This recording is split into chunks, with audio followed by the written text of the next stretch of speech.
చచ్చినా నేను చచ్చినా సచ్చినాక సచ్చిన చేప కన్నా రేటు ఉంది లేదా 150 200 సచ్చిన రొయ్య కన్నా, లేదా ఎండిన చేపకు రేటు, సచ్చిన చేపకు రేటు, సచ్చిన రొయ్యకు రేటు. నువ్వు చచ్చేవాడన్నా కొంటాడా? 5 రూపాయలకు కొంటాడా? 10 రూపాయలకు కొంటాడా? ఉత్తగా తీసుకపో. ఒక్క మాటతో చెప్పాలంటే నువ్వు చచ్చినా నేను చచ్చినా సచ్చినాక దున్నపోతు తోలన్న దేనికన్నా పనిచేస్తుంది. చేయదా?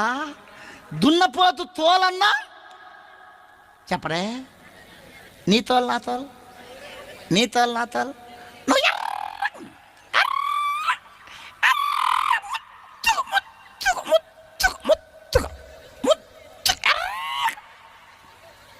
కొంచెం మంది కొంచెం ఎర్రగా ఉంటే కొంచెం అందంగా ఉంటే ఆగారు, కట్లపాలాగా తిరుగుతా